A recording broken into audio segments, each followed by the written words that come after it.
Salut. Je te retrouve pour la clôture du mois de février 2026. Donc je te retrouve un peu tardivement parce que c'est vrai qu'on est le 5 mars, au moment en tout cas où j'enregistre cette vidéo.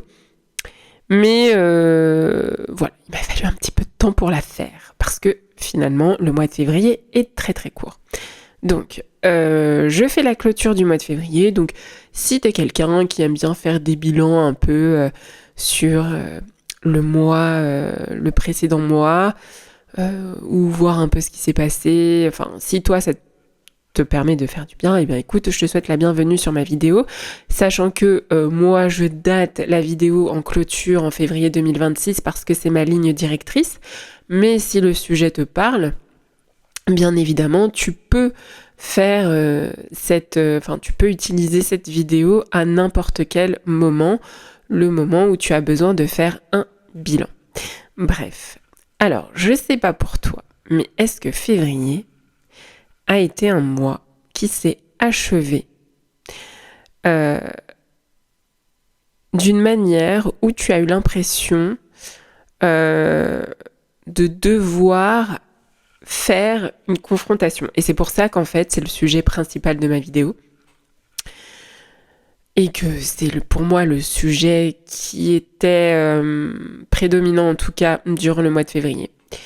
Et donc je me suis dit, ce serait peut-être intéressant de clôturer le mois de février avec un petit geste.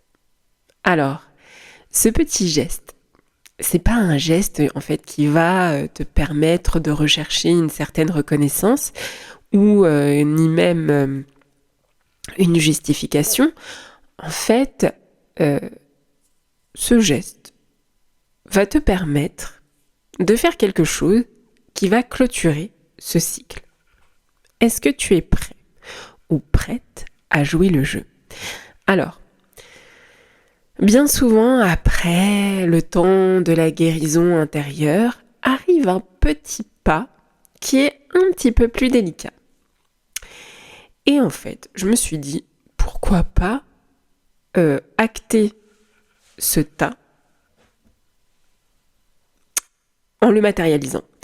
Donc, je me suis dit, pourquoi pas offrir quelque chose à une personne que l'on ne porte pas dans son cœur ou vers une personne en qui on a de la rancœur.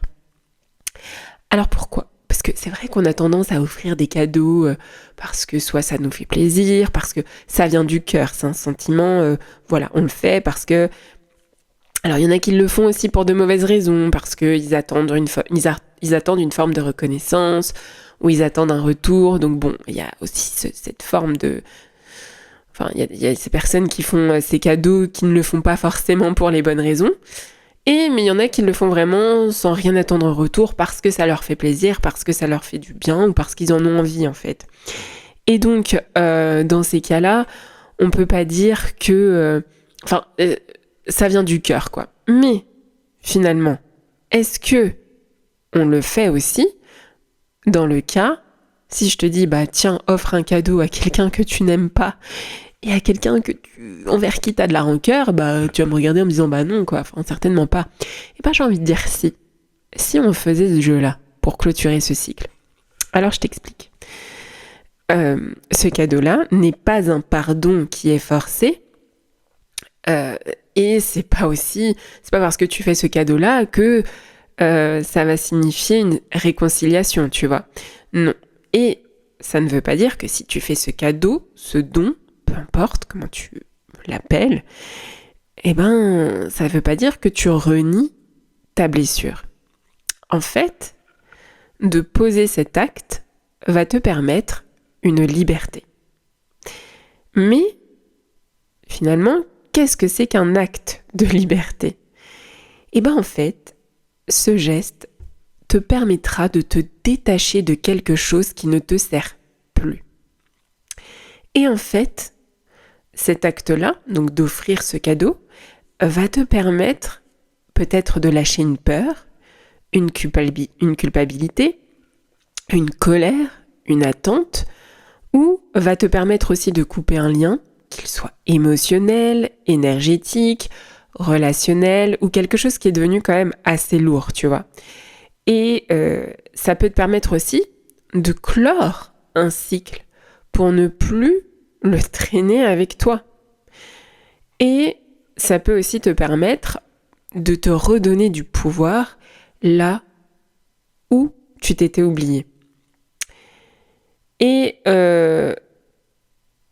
personnellement, je pense qu'avoir de la rancune ou une forme de colère envers une personne, finalement, tu portes ce poids qui est invisible. Mais en fait, il est là. Parce que ce sentiment-là, il est présent, tu vois.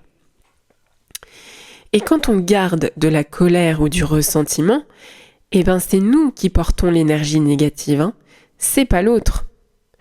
Et cette rancune qui va venir s'installer dans ton corps, dans ton esprit, qu'est-ce qui se passe ? Ça va venir générer de la tension, du stress. On sait que le stress, c'est vraiment quelque chose qui n'est pas bon pour la santé. De la fatigue, des pensées qui sont très répétitives. Voilà, donc tout ça, c'est pas bon. Et en fait, cet acte va permettre de déplacer l'énergie. Offrir un cadeau, même petit ou même d'une manière symbolique, ça va être un geste concret qui va matérialiser le lâcher-prise. Et en fait, au moment où le cadeau part, donc au moment où tu le donnes, ton cerveau et ton corps vont recevoir ce signal qui dit « Ok, je lâche ce poids, je ne le porte plus. » En fait, tu viens de le matérialiser. Et donc, cette énergie de rancune se transfère d'une manière symbolique vers l'autre. Et toi, tu récupères ton espace intérieur. Donc en fait, le geste rend visible la décision. Parce que penser « Oh, je devrais lâcher », mais ça reste du mental. Mais faire un geste physique, que ce soit donner, écrire une lettre, mais la donner à l'autre, déposer et envoyer, que ce soit le cadeau, la lettre, ou peu importe, la manière en tout cas dont tu transmets ce cadeau, en fait, c'est vraiment incarner ce lâcher-prise. Et ton inconscient comprend alors, ok, c'est fini, je choisis enfin ma paix. Et qu'est-ce qui va se passer ensuite ? On va se détacher du contrôle. Parce que souvent, la rancune, elle est liée à l'envie que l'autre change ou comprenne quelque chose. Et si tu vas dans cette direction, tu fais clairement faux pas. Mais vraiment. Donc là, en fait, le cadeau devient un acte qui est totalement indépendant de l'autre. En fait, tu te libères. C'est-à-dire que tu cesses de vouloir que l'autre soit différent ou qu'il souffre à sa façon. Voilà, c'est comme ça. Et en fait, ce qui est à l'autre est à l'autre. Enfin, tu pourras rien y faire, hein. Les gens, s'ils veulent pas comprendre ou si eux-mêmes ne sont pas dans cette démarche de transformation ou de changer quelque chose dans leur vie, malheureusement, voilà quoi. Enfin, Bref. Donc, et puis ce cadeau, ça peut être une micro-célébration de toi. Donc en fait, ce petit geste, ce petit acte, il vient dire à ton esprit, ok, je mérite en fait la paix, je reprends mon pouvoir et je ne suis plus esclave de ce ressentiment. Donc c'est un signal quand même intérieur qui est assez intéressant que tu choisis, je trouve, parce que tu décides de ne plus être pollué par cette énergie négative. Alors attention, parce que quand tu entres dans cette démarche, il faut vraiment que tu sois... tu vas pas dire, si tu le fais dans le sens, vas-y, donc je vais me débarrasser de ça, je le fais. Parce que, en gros, si je le fais, ça va me libérer. Non. Il faut vraiment que tu sois dans la fin d'un processus où tu te dis, ok, où tu sens que t'es enfin prêt à tout lâcher, enfin à tout donner et que tu veux clôturer ça, tu vois. Mais il faut vraiment que tu sois dans cette démarche-là. Parce que si tu ne l'es pas, ça n'a pas de sens. Tu vas le faire, mais en gros, t'y trouveras pas de sens, quoi, tu vois. Donc, c'est important de le faire, mais d'une manière consciente, quoi. Donc, en gros, pour te résumer ça, le cadeau, il est pas fait pour l'autre, en fait, mais il est fait pour toi, finalement. Donc, il va transformer la rancune, qui est complètement invisible, qui ne se voit pas, en un geste concret. Mais sans que l'autre le sache, en fait. L'autre va le prendre comme un cadeau. Faut que l'autre le prenne comme un cadeau, en fait. C'est ça le truc. Et parce que le but de ce cadeau, c'est d'envoyer vraiment ce signal fort à ton corps et ton esprit, de dire que tu es libéré, même si l'autre ne change pas, tu vois. Et ça, c'est ok. Donc ça, faut le comprendre avant de faire ce cadeau, c'est que l'autre, faut pas que tu restes dans l'espoir que l'autre change ou l'autre comprenne, en fait. Non, c'est surtout que toi, il faut que tu te libères de tout ça et que tu restes pas avec cette colère ou peu importe, tu vois.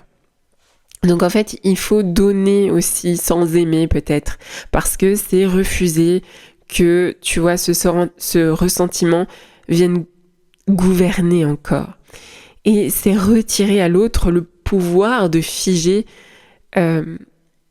l'histoire dans la rancœur. Et c'est choisir de ne plus nourrir le conflit, même si c'est en silence. Et en fait, ce geste-là ne va pas dire « mais tu avais raison ». Non. Et en fait, ce que l'autre ne saura pas, c'est ce geste-là va dire « je me rends à moi-même, en fait ». Mais se rendre à soi-même, ça signifie quoi, concrètement ? Ça veut dire reprendre son énergie, son attention et sa charge émotionnelle. Parce que un conflit, une blessure ou une rancœur, mais ça, généralement, qu'est-ce que tu constates ? C'est que ça reste actif. Et en fait, du coup, une partie de toi va rester complètement mobilisée par l'autre.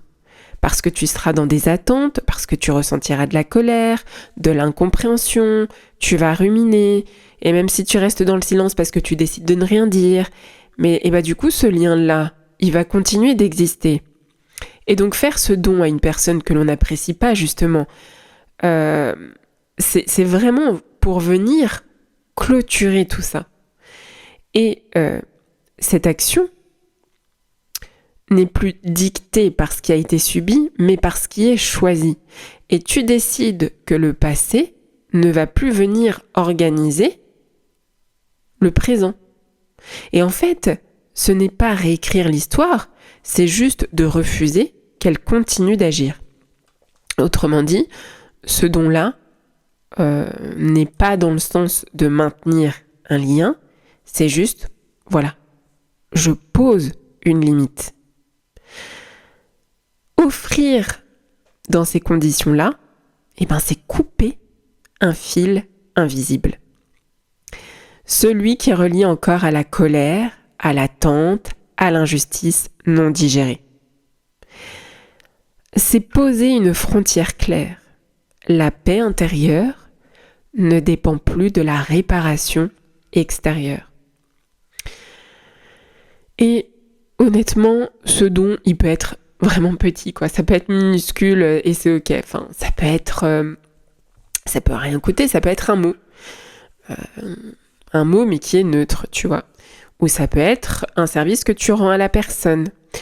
Ou ça peut être aussi une pensée. Ça peut paraître tout bête, mais ça peut être aussi juste une pensée. Mais si tu veux, cette pensée, elle est transmise sans quelque chose de nocif, tu vois. Peu importe sa forme en vrai. Ce qui va compter, ça va être l'intention. Et surtout de ne plus laisser l'ombre décider à la place de la conscience. Donc, pour moi, je trouve que clôturer février 2026 de cette manière, ou même si tu décides de le faire à un autre moment, une autre période, si tu te sens prêt, c'est ok. Parce que tu auras tout fait. Peut-être que tu auras confronté la personne, puis peut-être que ça n'aura rien donné, ou peut-être que tu auras déjà exprimé ce que tu ressens, ta colère, etc. Mais l'autre ne comprendra pas parce que bien souvent, parfois, quand tu te confrontes à la personne, les échanges font que tu t'exprimes. C'est bien de s'exprimer. C'est important de ne pas fuir. C'est important de se confronter à une situation qui ne nous plaît pas et de dire les choses. C'est très important de le faire. Il faut vraiment pas aller dans la fuite. Mais si tu vois que ça te pèse encore et que finalement ça enlève pas ce sentiment de colère, de rancune, de tout ça, peut-être que de se dire, une fois que tu sentiras que ok, l'autre ne changera pas malgré ce que je dis, l'autre restera toujours sur ses positions, etc., dans ces cas-là, là, je trouve que c'est intéressant de faire ce cadeau et de clôturer ça en disant ok, je t'offre un cadeau. Mais ce cadeau-là, je le fais pour moi et je le fais pas pour toi. Mais pour clôturer quelque chose où tu sais que c'est bancal, c'est fini, ça marchera pas, parce que l'autre est borné, ou parce que l'autre ne veut pas entendre, ou parce que l'autre reste dans ses positions, parce que l'autre ne veut pas changer, parce que pour différentes raisons. Donc là, en fait, en posant cet acte concret, en le matérialisant, parce que je trouve que pour moi, c'est très important de concrétiser les choses matériellement. En fait, je suis une personne qui... Alors ok, il y a des énergies, etc. Mais je suis quelqu'un qui... Pour moi, il faut matérialiser les choses parce qu'on est des humains, parce qu'on a besoin de palper, parce qu'on a besoin de ressentir, parce qu'on a besoin de... Voilà. Les énergies, c'est vraiment quelque chose qui est encore au-delà. Alors, ça peut être un complément si vous y croyez... parce que je sais qu'il y a plein de choses qu'on peut faire avec les énergies, apparemment. Mais moi, je reste dans le concret, dans le réel, parce que c'est ma méthode à moi et que je trouve que c'est toujours important de matérialiser les choses. Pour que le corps, parce que notre corps il est physique, mais pour que notre corps comprenne la démarche qu'on est en train de faire et qu'on est en train de se libérer de quelque chose qui qu'on porte en fait et qui est invisible. Et le fait de le matérialiser, c'est plutôt important. Et d'ailleurs, vous remarquerez que les artistes, quel que soit leur domaine, que ce soit des peintres, ceux qui font de la musique, ceux qui font de l'écriture ou ceux qui font... en tout cas, ceux qui s'expriment dans l'art, même dans la chanson, dans la composition de la chanson, dans les paroliers, tous ces gens-là ont certainement je pense, quelque chose en eux qu'ils portent et qu'ils en fait le matérialisent concrètement et font que ce sont des artistes, en général de très grands artistes. Et c'est parce qu'ils utilisent tout ça, tout ce qu'ils ressentent, tout ce qu'ils perçoivent, tout ce qu'ils ont comme ressentiment. En fait, ils essaient de se libérer de quelque chose et en essayant de se libérer de quelque chose, ils le transposent matériellement et ils le transmettent après au public. Et ce qui fait que ça marche aussi, c'est que des gens vont se reconnaître ou peu importe. Mais en fait, ils matérialisent quelque chose. Et je trouve que c'est un pouvoir qui est pas négligeable et qui est important de faire parce que je pense qu'on a tous cette capacité de refléter ce qu'on ressent, nos émotions à travers quelque chose qu'on acte dans la matière. Voilà. Donc ça, c'était la petite parenthèse. Je me suis encore égarée. Bref. En tout cas, ce qui peut être intéressant, en tout cas si tu es dans cette démarche-là, identifie la personne. Par exemple, si tu as envie de faire ce geste-là, par curiosité ou peu importe, ou si tu te dis, je me sens prête à le faire, identifie cette personne. Pose-toi la question, à qui je ressens encore de la rancune, de la colère, ou cette irritation, quoi. Tu écris son prénom, ou alors tu visualises clairement la personne. Attention, par contre, ce qui est important,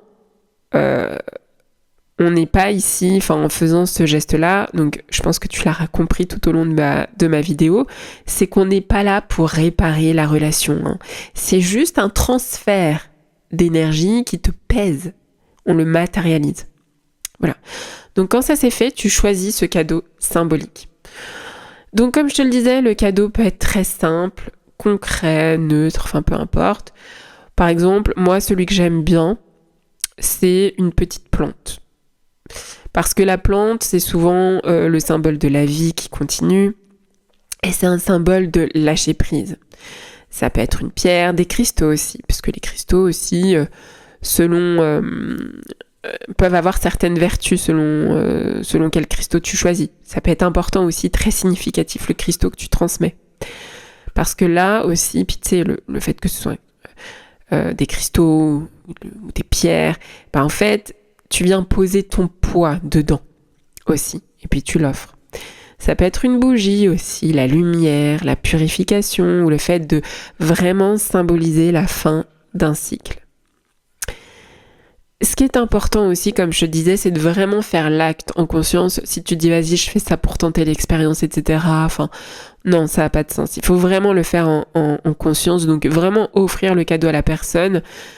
Donc soit tu le fais vraiment en le donnant à la personne, ou tu le déposes quelque part où la personne peut le récupérer si tu t'en sens pas capable de lui donner, et où tu sais qu'elle le trouvera ou peu importe. Voilà. Et pendant que tu donnes, soit tu le penses ou tu le dis mentalement en tout cas, c'est pareil quoi, ce poids ne m'appartient plus. Et je choisis enfin la liberté. Enfin, tu dis ce que tu veux en vrai, mais quelque chose dans ce sens-là. Et surtout, ce qui est important, c'est comme, je pense que pour moi, le meilleur des cadeaux, c'est toujours de donner sans rien attendre en retour. Là, c'est pareil. Tu donnes sans rien attendre en retour. Ni même un sourire, ni même un pardon, aucune réaction. Parce que ce geste-là est pour toi et non pas pour elle, pas pour l'autre. Ce qui est important de faire aussi, à mon sens, c'est de sceller la libération. Maintenant, une fois que si tu as fait cet acte, dis-toi que, ok, le cadeau a été donné, tu viens de bouger quelque chose, et donc tu oublies, c'est fini. Et cette colère, ce sentiment de rancœur que tu sentais, elle vient de se libérer. Et c'est pour ça, le jour où tu fais ce don à l'autre, il faut que tu te sens prêt, vraiment prêt à clôturer. Voilà. Écoute, j'espère que cette petite vidéo t'aidera, en tout cas, si tu es dans cette démarche-là. En tout cas, si tu estimes avoir tout fait ou tu estimes avoir... En tout cas, c'est important, enfin c'est ça que je vais ajouter, c'est quand même important, c'est pour ça que j'ai appelé ce chapitre-là de février 2026 la confrontation. C'est important de se confronter à l'autre avant de se libérer soi-même, parce que ça veut dire que tu fuis quelque chose qui peut-être peut faire réagir l'autre. Et si tu vois que l'autre ne réagit pas, c'est peut-être là qu'il faut que tu dises voilà, moi j'ai dit ce que j'avais à dire, l'autre comprend pas, du coup, moi je me libère. Mais c'est important de le faire d'une manière qui le matérialise. Très important. Et puis, qui sait, peut-être que, en faisant ça, tu vas te découvrir quelque chose, peut-être toi-même un don particulier qui peut être assez intéressant. Voilà. Écoute, prends bien soin de toi et de ton énergie, en tout cas, c'est très important. Et puis, on se retrouve très prochainement pour une nouvelle vidéo. À très bientôt. Ciao.